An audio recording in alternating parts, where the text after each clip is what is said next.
깊이가 다른 경제 컨텐츠 3프로TV 오늘 아침 라이브 반갑습니다. 3월 25일 월요일 순서 정프로와 함께 시작하시겠습니다.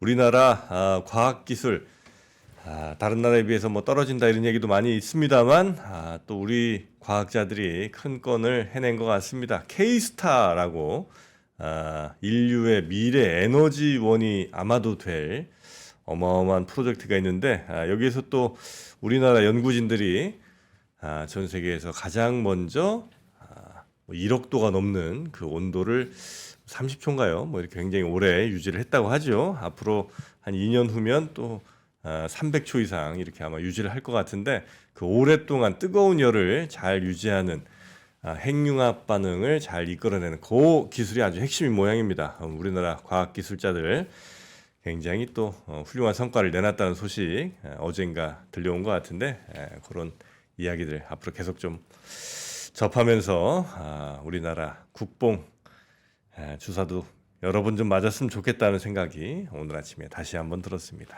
자, 하여튼 화이팅 해주시고요. 자, 오늘 저희 3프로TV 오늘 아침 라이브에서는 먼저 권순우 팀장과 함께 뉴스 3 경제 뉴스 쭉 정리해서 전해드릴 예정이고요. 박병창 이사님 시장 관련된 이야기들 또 이슈들 점검해 드리겠습니다. 오늘 심층 인터뷰 시간에는요. 홍춘욱 박사와 함께 지금 현재 우리장 혹은 뭐 글로벌 시장이 지금 강세장으로 확연히 자리를 잡는 것인가 이 부분을 좀 짚어보는 시간 갖도록 하겠습니다. 자, 그럼 저희는 잠시 광고 듣고 와서 바로 시작하겠습니다. 네, 광고 따위 필요 없습니다. 그렇습니다. 저희는 바로 우리 권순우 팀장과 함께 뉴스부터 살펴보도록 하겠습니다. 자, 그러면 권순우 팀장님 광고보다 더 반갑습니다. 어서 오십시오. 네, 안녕하세요. 3프로TV 권순우 취재팀장입니다. 네, 반갑습니다. 반갑습니다. 뉴욕 증시 바로 들어가겠습니다. 뉴욕 증시 바로 들어갑니다. 예, 네. 잡담하지 말라는 경고를 받아가지고요. 네. 그 뉴욕 증시는 좀 약간 증시에 대한 부담이 있을 것 같아요. 홍춘욱 박사님 나오셔가지고 정말 완연한 강세장으로 갈 것인지에 대한 얘기를 한번 들어보고 어느 때보다 들어보고 싶은 상황인데 네. 뭐 다들 아시다시피 지금 사상 최고치를 그 3대 지수가 모두 경신을 했었잖아요. 네. 그리고 지난 금요일에 보면은 나스닥은 어쨌든 0.16% 상승하면서 사상 최고치를 또다시 경신을 하게 됐습니다. 다우존스는 0.77% 하락했고 S&P 500은 0.14% 하락하면서 이게 고점에 대한 부담을 조금 느끼는 것 같은 분위기가 있긴 한데 그 소시에트 제네럴에서 S&P 500 지수 전망치를 4,750에서 무려 5,500억으로 상향 조정을 했습니다. 5,500억? 예.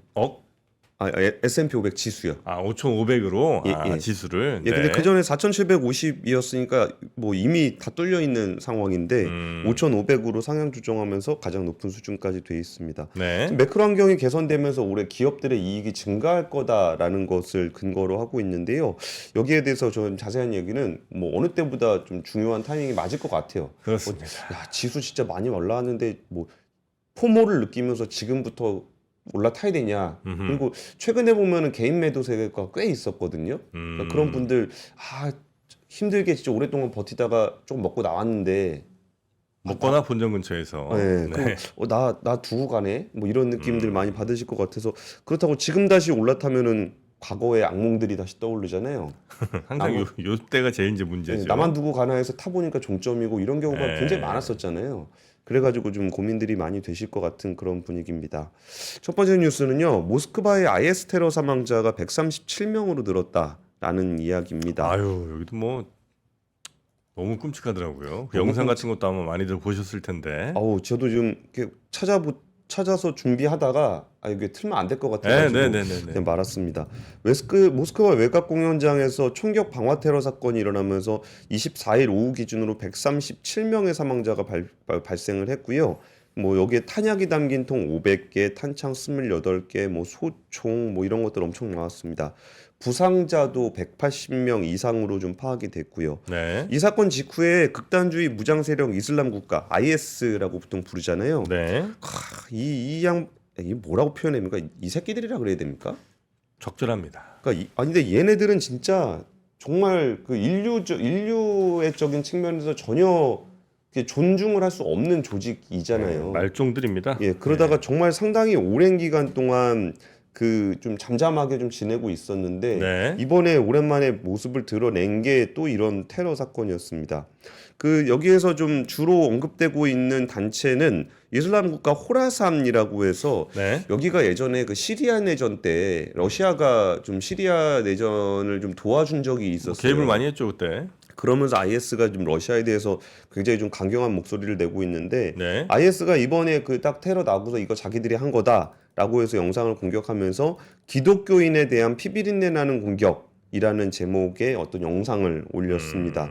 그러면서 뭐 자비 없이 죽여라, 우리는 신의 대의를 위해서 왔다, 이런 얘기들을 좀 하고 있습니다. 네, 네, 근데 네. 여기서 진짜 좀 이해할 수 없는 부분에서 일단은 푸틴 대통령은 우크라이나를 배후로 지목을 하고 있어요. 그러니까요. 아니 IS가 자기네가 했다고 하고 뭐 심지어는 그 사람들에 대한 뭐 영상, 사진 이런 것들도 아마 같이 올린 것 같은데 예, 예. 굳이 푸틴은 또 이거를 뭐 정치적으로 이용을 하려는 건지 우크라이나를 계속 얘기하더라고요. 예, 거기에 대해서 뭐 유일하게 근거라 그런다면은 이들이 이제 우크라이나로 도망치려고 했다. 우크라이나 국경 쪽으로. 예, 예. 네. 그래가지고 그쪽으로 딱 통로가 돼 있어서 이거 짜고 들어온 거다라는 이야기를 좀 하고 있습니다. 근데 그렇게 얘기하기에 이게 정치적으로 이용할 거다라는 거를 어느 정도는 좀 우리도 판단해 볼 수 있잖아요. 네. 이거를 뭐 IS가 자기를 직접 공격했다 그러면은 IS를 또 타겟으로 해야 되는데 그럼 전선이 넓어지잖아요. 그러니까 이걸 우크라이나 쪽으로 좀 지목을 하면서 서방 세계를 지목을 하고 있는 겁니다. 네, 네. 근데 사실 이런 식으로 플레이를 할 거를 누구나 다 예상할 수도 있었을 거 아니에요. 그러니까 이 부분에 대해서 제가 한번 좀 갖고 온 기사 제목들입니다. 네. 주러 미 대사관 모스크바의 극단주의 테러 임박 경고. 이게 이번 달 초 3월 8일 기사입니다. 아, 그러니까 미국에서 이미 그 러시아의 그러한 경고를 준 거군요, 시그널을. 예, 그러니까 3월 8일에 네. 그러니까 주로 러시아에 있는 미국 대사관이 네, 네, 네. 모스크바, 그러니까 러시아 정부에 대해서 지금 모스크바에서 극단주의 테러가 좀 임박할 것 같으니까 이거 좀 빨리 대비를 해야 될 거라고 좀 얘기를 좀 하고 있는 겁니다. 그러면 이 정도, 이게 뭐 미국에서만 그런 게 아니라 서방의 6개국 대사관에서 이달 초에 동시에 경보를 발령을 했습니다. 아, 분명히 그 움직임을 뭔가 감지를 했다는 거군요. 예, 예. 네. 그러면서 이렇게 그리고 이거 나중에 서방에서 했을 거라고 덤태기 씌울 게 너무 뻔하니까 네. 거기에 대해서 좀 제발 좀 대비하라고 계속적으로 경고를 했었던 거죠. 그러면서 미국 백악관에서도 네. 아니 테러 정보 러시아하고 계속적으로 공유를 했고 네. 러시아에 있는 미국인들에 대해서도 개혁이 좀 위험하다. 빨리 좀 함부로 어디든 막 조심해라. 돌아다니고 그러지 마라. 네네. 라고 계속적으로 얘기를 했었다는 거예요. 그러면서 여기에 대해서 그 푸틴 대통령은 뭐라고 했었냐면은 19일 날 얘기한 겁니다. 네. 오늘이 25일이에요. 네. 그 19일에 이거 너네 우리 협박하냐? 이러고 있었어요. 분명히 테러 위험 같은 게 있다라고 서방 국가들, 특히 이제 미국을 위시한 이런 예, 나라들에서 뭐 시그널 혹은 뭐 경고를 분명히 러시아에 줬음에도 불구하고 러시아는 계속해서 자기네들을 좀 그러니까 그런 얘기들을 좀 무시하는 듯한 이런 태도를 취했다는 거죠. 그렇죠. 여기 니네 지금 우리 뭐 불안하게 하려 그러는 거지? 겁주는 거지? 우리 협박하냐? 이런 게 19일 날 있었던 네네. 일이었습니다. 그러니까 이걸 두고서 러시아가 왜 이렇게까지 이렇게 무기력한가라는 얘기들이 좀 나왔었는데 무기력하거나 묵인하거나 묵인했다고까지 보기엔 좀 어려울 것 같아요.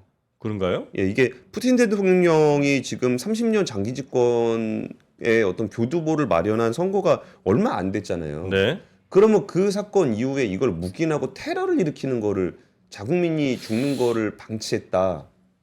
이렇게 보기에는 좀 어려운 것 같고. 아니, 푸틴 입장에서 물론 이제 이건 뭐 전혀 근거는 없는 뇌피셜이긴 하겠습니다만 만약에 푸틴 입장에서 지금도 이제 전 세계적으로 야 어떻게 뭐 30년 집권 영구 집권 뭐 현대판 짜르 이런 얘기 막 나오는 비판 그리고 이제 국내에서도 그런 여론이 물론 대다수는 아니지만 일부 있는 이런 상황에서 이렇게 좀 시선 돌리고 더군다나 우크라이나나 뭐 서방을 향해서 더 공격적으로 나갈 수 있는 그래서 나라의 어떤 불만은 내부적인 불만을 외부로 돌릴 수 있는 매우 효과적인 일이라고 볼 수도 있는 거 아니겠습니까?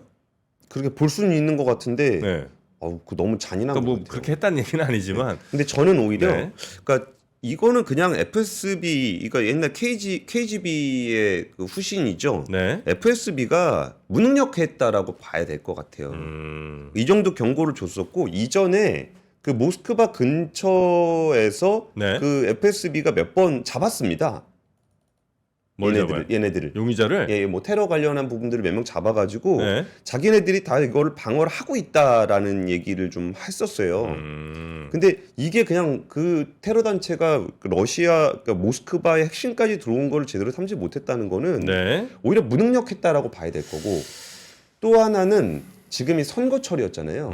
그러면 FSB가 테러가 아니라 국내 반체제 인사들에 너무 공을 들이고 있었던 것이 아닌가. 아. 그러니까 역량을 막 우크라이나 네, 네, 아니면은 네, 네. 국내 뭐 나발리를 비롯한 그 반체제 인사들의 신경을 쓰다 보니까 오히려 외부에서 왔던 테러 쪽을 제대로 대응하지 못했다라고 보는 게 제 입장에서는 좀 합리적인 것 같습니다. 네네. 근데 지금 이후에는 정프로님 말씀대로 그 화살을 외부로 돌리면서 이 테러에 대한 책임을 서방 국가들로 돌려야 되는 게 이제 푸틴 쪽에서는 그러려고 하겠죠. 그러니까 지금 터지고 나서는 정프로님 말씀대로 움직일 가능성이 좀 있어 그러니까 보입니다. 이제 발생한 이후로 자신들이 정치적으로 이용하는 건 뭐 충분히 그런 것 같이 보이는데 예. 발생 자체는 좀 무능력에 기인한. 그렇죠. 네. 그리고 뭐 딴 데 더 관심이 많았던 뭐 그럴 수 있겠네요. 그런 부분이 네. 아닌가 싶습니다. 근데 어쨌든 러시아 우크라이나 전쟁의 양상이 또 달라지는 모습이 좀 나타날 수도 있을 것 같다는 게 있고, 또 하나는 이제 IS가 다시 등장을 함으로써 중동 정세와의 연계성까지도 좀 고민을 해봐야 되는 그런 상황인 것 같습니다. 그러네요. 어쨌든 뭐 러시아 입장에서는 이걸 이렇게 그냥 넘어갈 수는 없을 거고 예. 반드시 뭐 우크라이나가 됐든 혹은 뭐 중동이 됐든 뭔가 보복 행위를 분명히 할 텐데 어디로 그 화살이 돌아갈지는 좀 지켜봐야겠습니다. 예, 네. 그렇습니다. 자, 두 번째 뉴스 가보겠습니다. 두 번째 뉴스는 주말 사이에 한미약품에 굉장히 큰 이벤트가 있었습니다. 한미약품이요?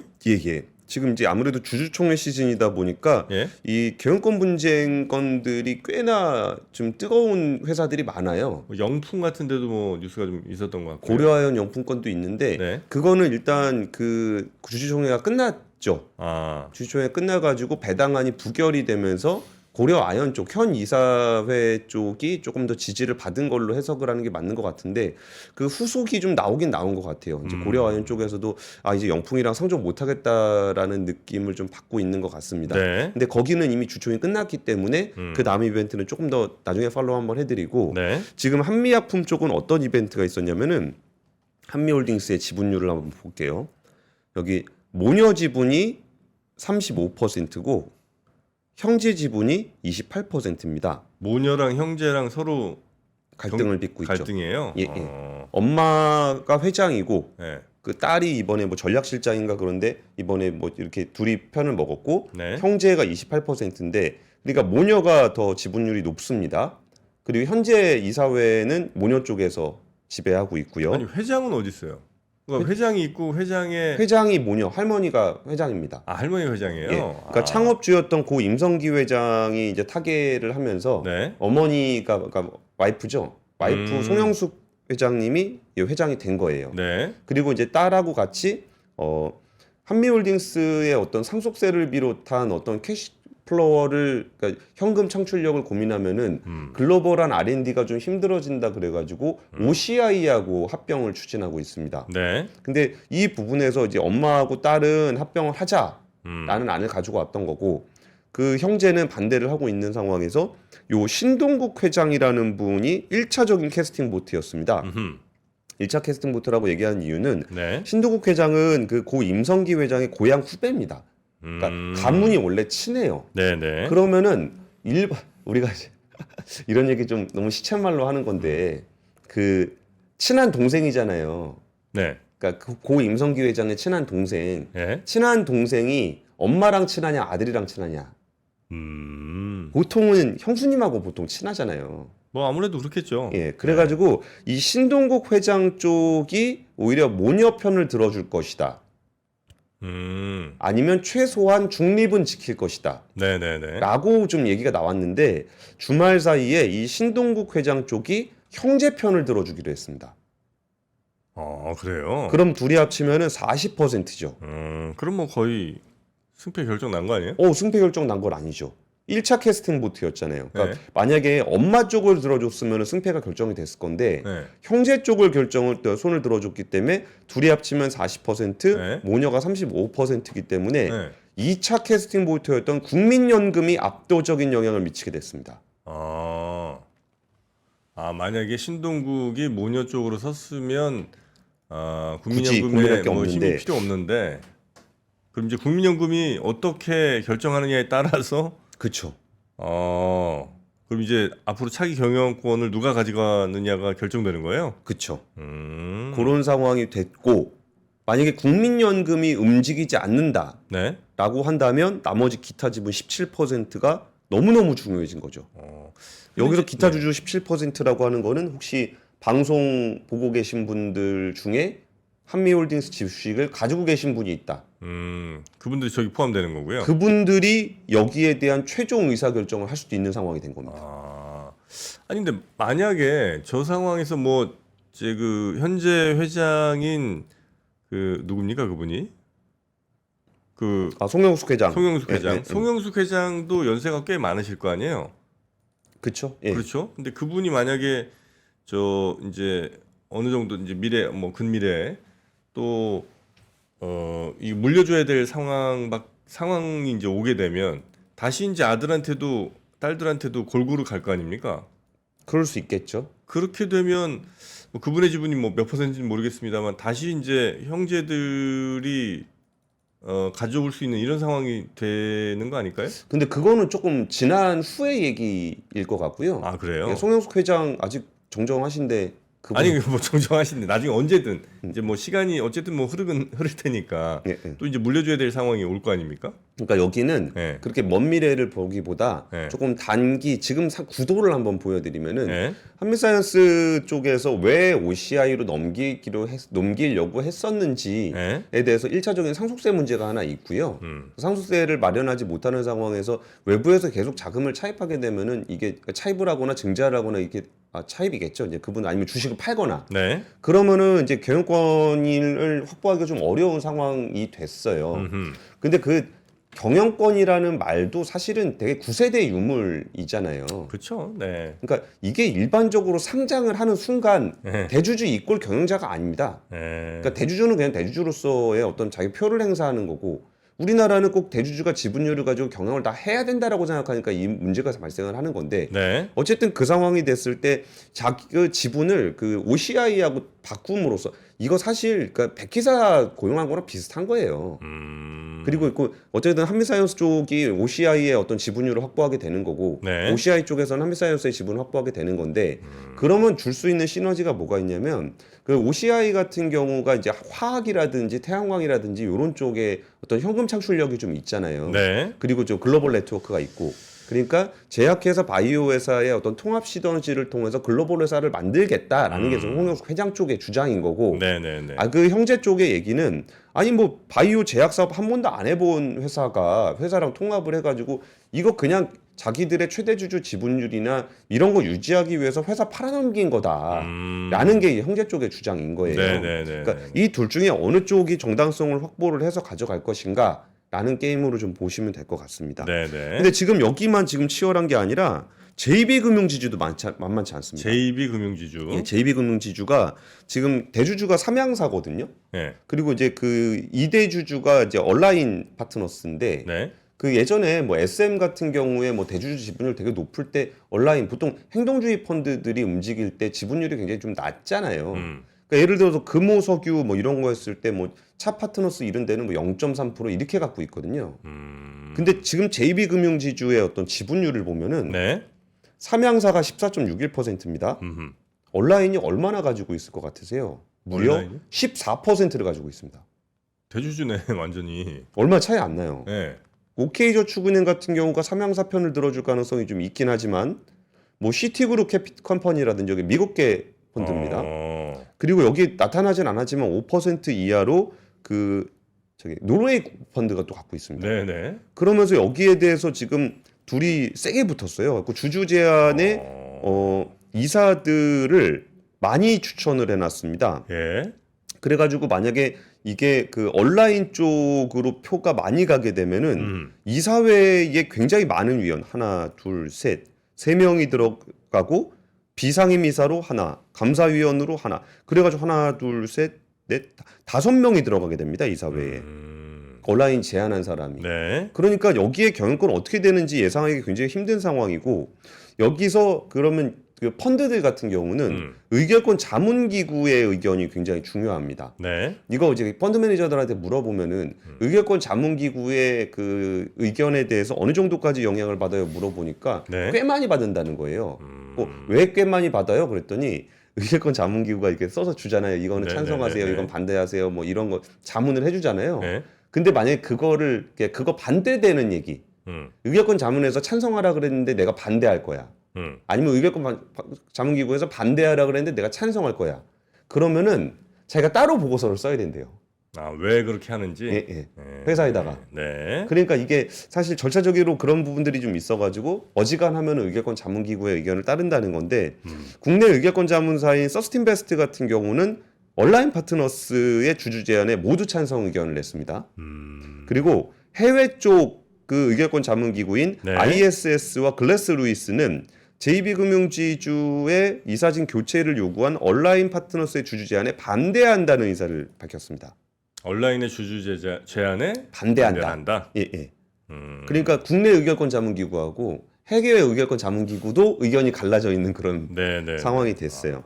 그러면서 얘기했던 게 그 이제 해외 쪽에서 했던 얘기는 JB금융의 현 이사회가 은행업 최고 수준의 수익성을 이끌어 왔다. 주주 환원도 잘하고 있으니까 굳이 교체할 필요가 없다라는 입장이고요.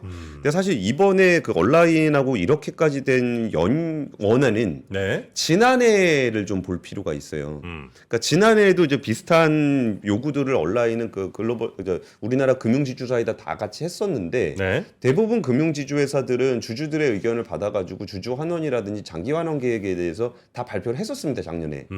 근데 JB금융은 오히려 반기를 들었었습니다.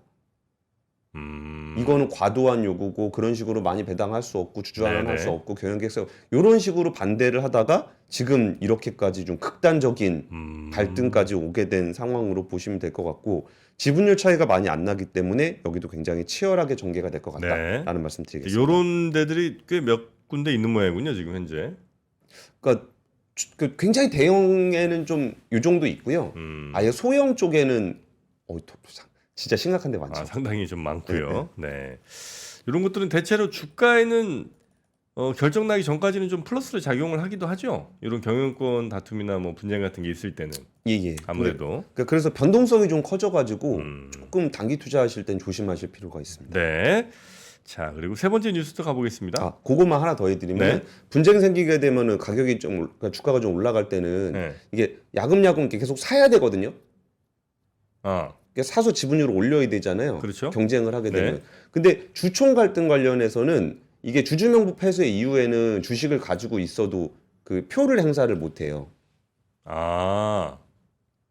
지금 요 타이밍에는 예. 그렇습니까? 그래가지고 조금 그런 상황하고 조금 다를 수 있어요. 적대적 M&A라든지 이런 때랑은 조금 상황이 다를 수 있어요. 네. 근데 어쨌든 이런 때는 주주들한테 잘 보여야 되기 때문에 양쪽에서 공약이 좀 세게 나옵니다. 우리 이렇게 뭐 하겠다. 해드리겠습니다 여러분. 뭐 이거 하겠습니다 여러분. 요거 하거든요. 자사주 소각하겠습니다. 뭐 이런 거. 그런 얘기 하죠. 회사 기업 가치를 뭐 몇 조로 만들겠습니다 여러분. 이런 것들도 하고 막 그래서 네. 그런 거에는 좀 영향을 받을 수 있습니다. 자, 그리고 세 번째 뉴스 가봅니다. 세 번째 뉴스는 중국 정부기관에서 미국 반도체를 퇴출시킨다. 네. 인텔과 AMD가 타격을 입을 거다라는 보도인데 이거에 앞서서 하나 말씀드리고 싶은 게 지금 중국에서 중국발전 포럼이라는 걸 하고 있어요. 네. 중국발전 포럼은 뭐냐면은 글로벌한 기업들을 다 불러서 우리랑 함께 잘해봅시다. 요 포럼을 하고 있습니다. 네. 그래가지고 여기에 매번 오는 손님이 팀쿡입니다. 애플 CEO. 그리고 리창 중국 국무원 총리가 지난 1년 동안 뭐 여러 가지 압박들이 좀 있었지만 경제를 잘 하면서 주요 목표를 달성을 했다. 앞으로 장기적으로 펀더멘탈에는 변함이 없다. 그리고 기업들의 합법적인 이익을 굉장히 보호를 많이 할 거고 그러니까 제도를 좀 개방을 많이 하면서 끊임없이 세계화하고 연결될 테니 기업 여러분 우리 중국과 함께 해주세요. 이거에 대한 포럼이 지금 있었습니다. 중국 발전 포럼.